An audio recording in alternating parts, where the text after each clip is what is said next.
Hello everyone, I welcome you all to a new video. Today we're continuing off in Amor Fati. Now, let's continue, shall we? It's morning again. I walk downstairs and get breakfast ready. Then I walk back upstairs and feed Sarah. Sarah doesn't even care how bitter the food is. Her plate is clean when I leave. I get ready and head off to a long day of school. School's over and now I'm waiting for the club meeting to be over. I pat my chest over my breast pocket. It's still there. Now. Monika exits the club room. Grab, they're coming this way. Quick, act natural. Hey, you three, what's up? Oh, hey, Atazoth. How's it going? How's Sarah? Getting better by the day. Well, it was great seeing you. Give Sarah our best wishes. See you at the festival now. Didn't hesitate to get out of my sight. All that's left is to follow Monika home. It feels good to stalk my prey. It seems like the three of them are heading out in a group. They happen to live in the same area. I try my best to keep a good distance from them. The last thing I want to do is draw their attention. This is taking longer than I expected. Patience. One hasty move and we're done for. You said it's like it's our last chance. Will I not come back and try this again? I will not wait for this moment any longer. I will not risk losing all of this to your insolence. One more try or not, I will not repeat this again. Fine, I'll wait. Who's there? Do you hear that, girls? Take cover before they see you. Without even thinking, I throw myself to a nearby wall to avoid my detection. That was close. See what I mean? You nearly jeopardized our entire plan. Now stay still. I stay in cover. I peek my head out the corner and watch them look around for a few moments. They resume their commute. I tread more careful as I watch them. Eventually, the three split up and head their own way. I watch Monika as she goes to her house. I follow suit, watching her every move. This was the place, and now I wait. I hate waiting. Be patient, the fun part will come soon. Yes, I have to stake this out and find out when's the best time to bring her to her maker. Precisely. Can I at least come back? I know where Monika lives now. Take a moment to take it all in. I know it pleases you to hear her scream. Hospital? Sounds bloody hell. Just let your mind fill with the satisfying, that fantasy for a while. Without Sarah. Let her be for a while longer. You'll find her more malleable. I'm sick of this. I only do this because I have no other options. You know you enjoy this. Who else could derive pleasure in the pursuit of killing? You seek to have control over your fate, to keep the grasping hands of death at bay. Do this, and the future will be in your hands. Whatever shred of humanity you hold dearly can be cast aside. Very well, but when I kill Monika, it will be for me alone. You will take no part in it. She's all yours. I'll gladly watch you rip and tear her to shreds until it is done. Even more so if you have your way with her corpse. Ew. Could you be any worse? Am I really that fucked up inside? Apparently so. Suppress it all you want, but it's still happening behind the scenes, influencing your every action. Your choices aren't your own, but you already knew that. That's just ew. I've been sitting here for hours. Lights are out now. I can finally go home. The more I look at this house, the more my mind is berated with the thoughts of murder and my itch for blood only gets worse. I can barely contain myself. Can we go now? We may leave now. I leave the neighborhood and return home. I'm going to show Sarah how much I love her. As I expected, I am greeted with silence. Sarah is quiet as usual. Or is she talking with that cow again? Either way, I walk up to my door. Something reeks inside. I open the door. Hey, Sarah. She was staring aimlessly onto the floor. Oh my god. Poor Sarah. A dark red vomit-like substance was on the floor, and all over her clothing. The medicine must have made her sick. Sarah, how's it hanging? Come on, get to see something at least. I know. A nice bath will do you so good. It's been a few days since you washed up, right? Sarah doesn't say a word. I lightly smack her cheeks. Hello? Anyone home? Good. Let's get you all washed up then. I untie the knots around Sarah as she falls limply to the floor as if she were dead. I pull her up and she zombily walks with me to the bathroom. I turn on the water and put my hands on her blazer. Let's get you undressed now, shall we? She doesn't even put up a fight. I strip her down to her bare skin and lead her to the tub. She sits down and I begin scrubbing her body, slowly caressing her smooth, silky skin with the brush.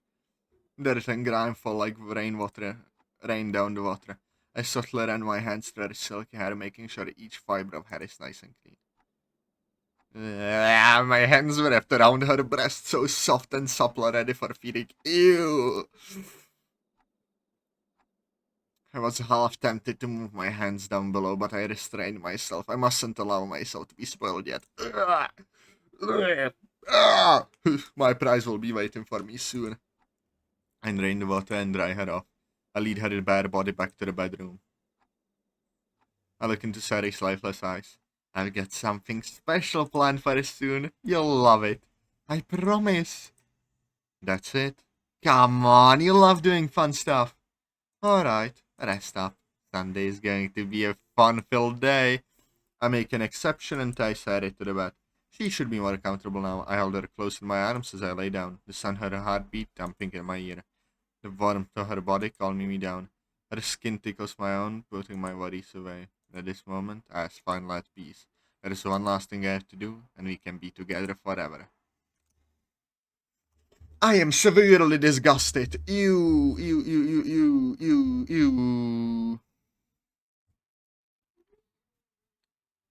Do not delude yourself with the promise of freedom from a cursed existence. Think on it and accept it. Huh? There is no need to be afraid. The cycle of life and death must go on. A fate we are all bound to. She will perish just as she has in the times that preceded you. I am merely carrying out what comes for us all. I rise out of bed and look over at Sari. Today's the day. Let's make the most of it. Head down to the kitchen and start the day. I crack my knuckles and get to work. I pull out the eggs and bacon and pancake mix and the hot chocolate mix. I get to work on making the whole buffet style affair, all including my secret ingredient. I wouldn't be surprised if Sarah came crashing down right about now. The room was filled with the sweet and savory aroma of breakfast. When I finish, I take the full course meal and back upstairs. Sarah was still asleep when I arrived. I sit down by the bed with a plate full of food. Oh, rise and shine, sunshine. Today's a special day, so I decided to start it off with a nice breakfast in bed. You must be starving. Come on, eat up. I bring the fork up to her mouth. She slowly chews it and swallows, never making eye contact with me. Is it good? Sadie seems squeamish. This goes on as I feed her. She eats quietly, only giving the shortest of responses. Her appetite seems to have diminished. She only ate half today. You're not hungry? Oh well, if you don't want it, I'll just finish it for you. I dig into the food and begin eating. This is really good. You're missing out. I haven't enjoyed a meal like this in a long time. The trace amounts of her saliva only make it sweeter. Bloody hell. I wouldn't mind all this unhinged weird stuff if it was at least consensual, but fucking hell, this is disgusting. I'm not hungry anymore. Well, save room for dinner then. I'll make us a fine meal. It will be to die for. In the meantime, we have the whole day to ourselves. Why not cherish it? I lay down next to her in bed. This is nice, isn't it? You and I, spending time together like this. It's all I ever wanted. I wanted to be with you. But now you're here, and you're wonderful. You're all I need. I want us to be like this forever. Just you and me. No matter how hard I tried, you kept dying. Even the best laid plans I could conjure, all could not turn to the tide of fate. But now you're here. It's all I ever wanted in this world. So with all of that said and done, I have a confession. I love you more than anything in the world. You are truly the light in my world. When there's nothing else in this world for me, you're here to make me smile. Will you make me smile like this every day from now on? Will you take my hand as we embark in this new world with me? I know you'll say yes. It's like time isn't passing anymore. I worked so hard for us to get to this point. It's so tempting to write a poem to express how happy I am right now. But we should save that for the festival. Make our confession public. Wouldn't that be perfect? It's okay. I give Sarah a kiss on the cheek. So what should we do? Watch TV? Read a book? The possibilities are endless at this point. I don't want to live. Now why would you want that? You don't need to go anywhere. All you need is me. Now why don't you stop worrying and just enjoy the day we get to have together? Okay? Good. I pick up the remote and turn on the TV. I skim through the channels until I stumble on an oddly familiar show. The show was all fun and games until everyone turned into orange joyous. So it goes. We watch for a few hours, then I pick up a book and read to her. When I was a few hours into the book, she was fast asleep, likely due to boredom more than anything. I'll let her rest. I pick up Sayori's phone and text Monika. Help! I'm being held captive in the church. My Atazoth told me you were sick. He's lying. Come get me late at night. And whatever happens, don't call the police. Why? He'll find out and he'll kill me. Alright. Please be safe, Sayori. I walk back down to the kitchen and get started on dinner. She'll love this. Even her lack of appetite can resist this meal. As I work on the meal, I finally have a moment to myself. As the hours pass, the sun starts to set and night begins to take over. It's almost time. I take out my knife and the whetstone it came with. I sharpen it until it's razor sharp. I taste the knife with my hand and graze the edge over my skin. Blood starts to pool out of my hand. A satisfactory stinging sensation takes over for a few moments. I take a bowl of dinner and walk back upstairs. I feed her and head back down. I eat some and lay down on the couch. I close my eyes and I stop for a little bit. I get a strange feeling in my stomach, like before taking a girl out on a date or starting a new year of school. I feel so happy. Is this the happiness I longed for? Yes, embrace it. Why his eyes like this? And don't let it leave your grasp. I won't. I can already see our future together. Just a little bit longer, Sayori. There's just one obstacle left to remove. Sayori, it's me. Sayori. I'll be going out for a while. I just want you to know that whatever happens, I love you. Thank you for giving me the strength to do this. I leave. There is no going back now. Brother, there was no going back when you kidnapped Sayori. Knife in hand, I set out to my final destination. Thoughts of what might happen and what might not happen ran through my head, filling me with both pleasure and concern. This is all for Sayori. Monika will become the martyr for Sayori's salvation. A smile creaks on my face as I continue to walk. And so I create a new world, a new future. How shall I lead this? How shall others view me? What shall I become? I could cry in joy in this new future. I could champion my fate and roam free. They will never understand my weeping and joy in this new future. They will not understand the new future I shall create, for the old future will be foreign to them. But, for a new future to be made, the old one must die. I stand out in front for a moment to take in the view. I can't believe I'm really going to do this. I know she's just inside. I aggressively kick down the door. I see Monika standing speechless in the middle. I run towards her in a blur and grasp her throat. For I love the just. I shall not forsake my faithful child. Wrongdoers will be completely destroyed. The offspring of the wicked will perish. For it is time, let us go, my dark shadow. Let us reclaim what is ours. I don't like that music. Adrenaline floods through my veins, fueling my burning soul. An indescribable anger swells within me, hardening into a singularity. I seize Monika before she can cry for help. As I tighten my hand around her neck, I take aim. My eyes have been opened. You're nothing but a self-righteous fiend. Let me help you to see before you die, Monika.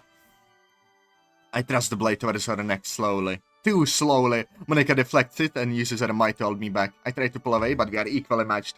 I free one hand and bash my fist against her skull. Her head cocks back. Atazoth, why are you doing this? I never did anything wrong towards you. The wages of sin is death, and I am your messenger. My sin? Your greatest sin to this world? To drive Sayori to murder herself, and yet you find yourself without guilt or shame. How I envy you. But like you said, everything has an end. Everyone dies at one point. That goes for you as well. Sayori? You mean... No. You bastard! A second wind takes over Monika as she realizes her life is on the line here. Monika isn't going to stop unless I'm dead. Fighting for her life, Monika kicks me away. We exchange blows towards one another. She manages to grab a hold of my hand and twist it sharply, forcing me to drop the knife. She dazed me with a concussive blow to my skull. A shockwave was sent over my nervous system as she seized the moment to take the knife and stab me in the stomach. A white-hot pain takes over for a few seconds. I grab Monika by the shoulder and roughly look straight into her eyes. I smile. I kick her so square in the stomach. Pushing her away from me, I pull out the knife within me. I find it cute how you resist. You really don't know what's coming to you. Oh, what? You really don't want what's coming to you? You really should have called the police. I'm surprised for how smart you are. You fell for this. Hook, line, and sinker. She takes a hold of a nearby pew torch and attempts to swing it at me. I duck and kick her in return. You bastard! How could you? Because this is the price I'm willing to pay. Monika swings again, but I catch her midway. I drop the knife for a moment and force the torch out of her hand and break it in half. I swing the hand towards her head, landing the blow and dazing her. Taking advantage of her loss of consciousness, I regain possession of the knife. Knife still in hand, I thrust the blade straight into her stomach, penetrating deep into her skin and muscle. I pull it back out and make another blow to her eye. Jesus Christ. Monika uses what little strength she has to swing at me. I grab her arm, mid-swing, and begin bending and twisting until a loud pop fills the room. Monika's arm falls limp as she writhes her neck and falls to the floor. I take the knife back in my hands and I look down at her. Come on, get up, Monika! We're not finished yet! Why? Why are you doing this? Death comes for us all. I will gladly lead you to yours if it means Sarah will carry on. This is what God wants me to carry out. But that's... Without warning, I bring my foot down at her chest. The snapping of bones and Monika screams fills me with pleasure. Is this not what you taught me? To love your fate? If this is so, why do you deny it?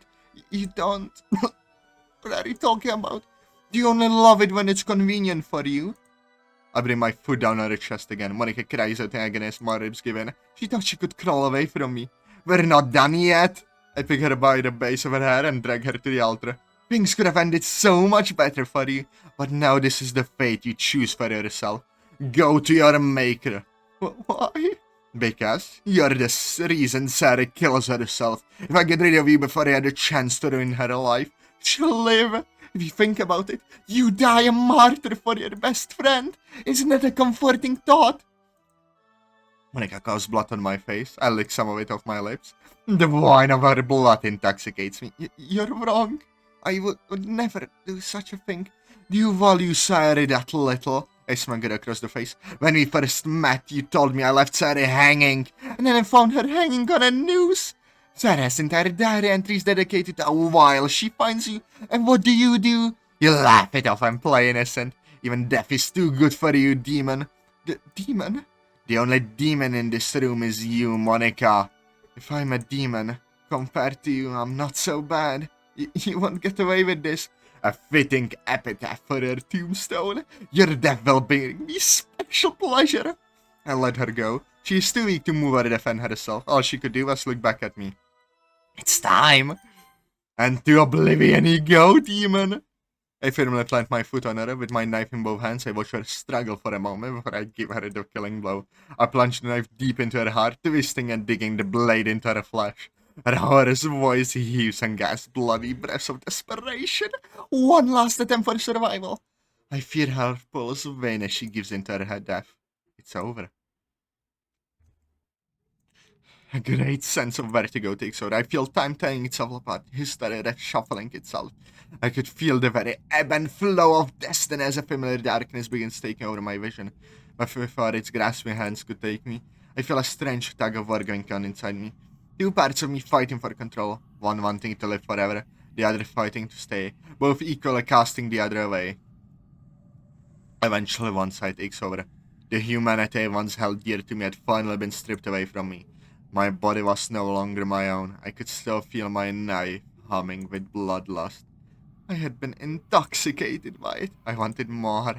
I wanted Monika to feel every part of this. I wanted to feel pleasure like never before. I have committed the greatest sin ever conceivable by man, and I have been a harbinger of it. Now I was in paradise.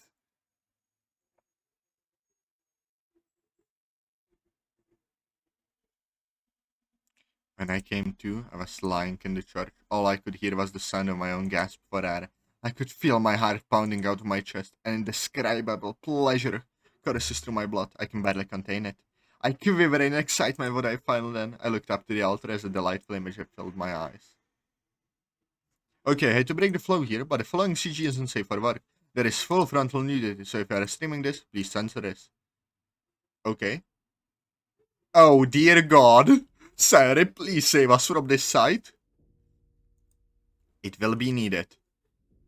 I killed her for Sarah.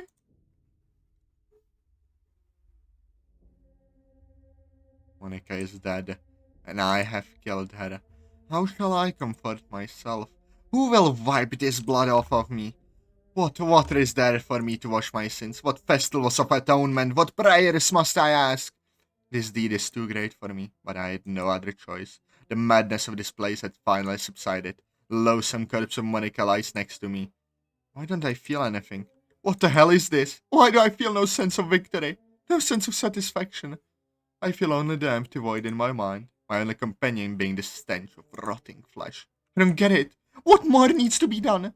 Must more blood be shed? What am I missing? It appears I would never get the answers I was looking for. I pick up Monika's once white bow as the trophy of my deed. I look back at her. I run my hand down her cheek and stroke her hair. Alas, poor Monika. In the end, you still died with a smile on your face. I truly do envy you, but the wage of sin is death. Death comes for us all. So it is written. There is nothing left for me here. I roughly kick what's left of her body out towards the door. It's going to be a long walk home. And well, after this deed, we'll leave Atazoth's walk home for next time. I'll see you all later. Bye bye.